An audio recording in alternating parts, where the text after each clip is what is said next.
PB5 itu punya Cantik, Rajamala itu belum punya kapal. Kemudian berkehendak membuat kapal yang diberi Cantik Rajamala itu. Kenapa bisa dinamakan Rajamala? Itu dari manuskrip Babon Bapat Baita itu dituliskan bahwa Rajamala itu adalah rajanya Bengawan Sinugonggo.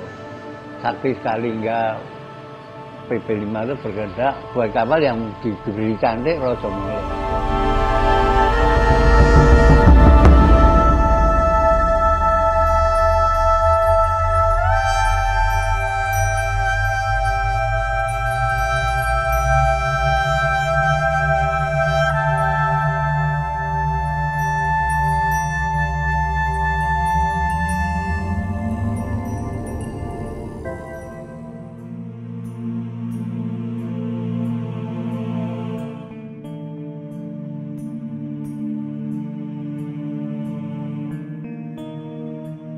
Bengawan Solo adalah saksi bisu sejarah besar Surakarta Hadiningrat. Sungai ini adalah tempat hilir mudik transportasi air, kapal pengangkut barang-barang konsumsi serta arus utama perniagaan di Pulau Jawa. Banyak kapal-kapal besar melintasi Sungai Bengawan Solo. Salah satunya adalah kapal milik Keraton Surakarta, Kiai Rajamala.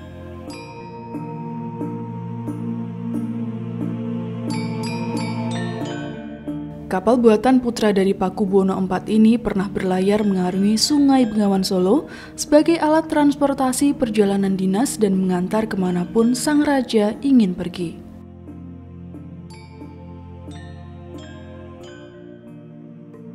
Kapal Kiai Rajamala disebut-sebut sebagai Titaniknya Jawa.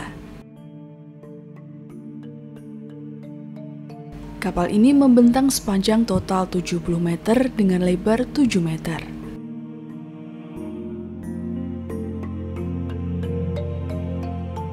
Hitungannya itu lebarnya itu 7 meter, panjangnya itu 40, 30 berapa itu. Nah, kemudian PB5 itu berkehendak dipanjangkan menjadi 70. Jadi kapal Bengawan itu umumnya 1:7, kemudian PB5 itu menyatakan bahwa itu dibuat 1:10.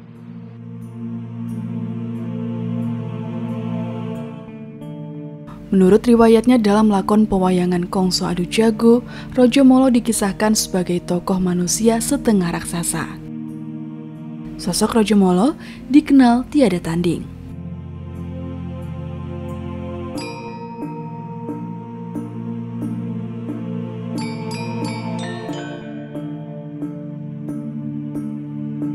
Pakubuwono IV menyimpulkan cantik Rajamala yang dipasang pada bagian haluan dan buritan kapal tersebut sebagai kekuatan untuk menolak bala dari aura negatif.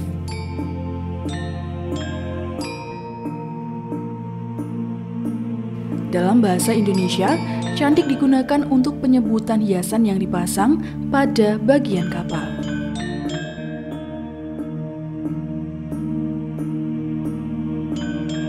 Pemberian nama Kiai untuk kapal Rajamala sebagai tanda bahwa kapal Kiai Rajamala bukan sekedar alat transportasi raja, namun dianggap sebagai benda yang dikeramatkan dan diagungkan oleh keluarga keraton.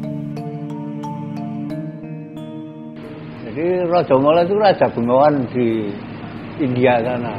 Itu Raja Bengawan Sinugonggo. Nah, itu ya karena mitos itu bahwa kapal ini akan jadi rajanya Bengawan Solo.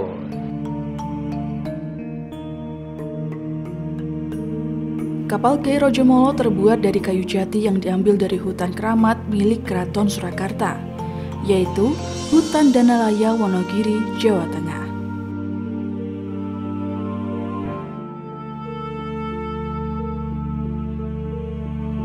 Konon kapal agung tersebut pernah mengarungi sepanjang Sungai Bengawan Solo, Kali Brantas, Laut Utara Jawa hingga Selat Madura dan berlayar hingga masa Pakubono VII.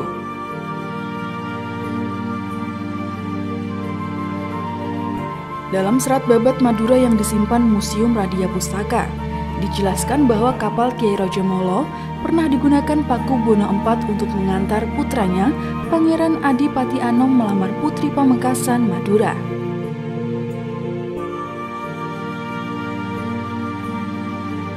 Meskipun saat ini kapal Kiai Rajamala sudah tidak bersisa, namun Candik Rajamala dan jangkarnya masih tersimpan di Museum Radia Pustaka Keraton Surakarta.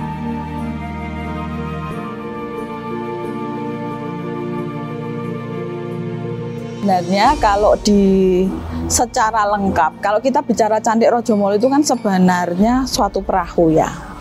Kalau kita bicara Rajamala itu yang disimpan di Radia Pustaka itu hanya kepalanya saja. Itu semua terbuat dari kayu. Jadi kita melakukan konservasi standar untuk memperlakukan koleksi asal dari kayu.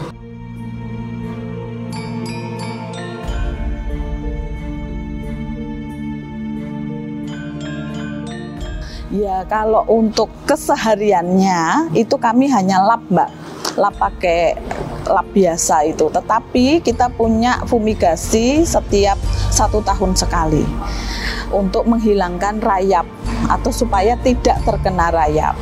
Tetapi untuk khusus mengawetkan kayunya, kami biasanya merendam kayu itu atau Rajamala itu di dalam rendaman air dari campuran dari tembakau, cengkeh, gambir. Jadi itu kami ramu menjadi suatu cairan besar gitu, dan itu kita rendam.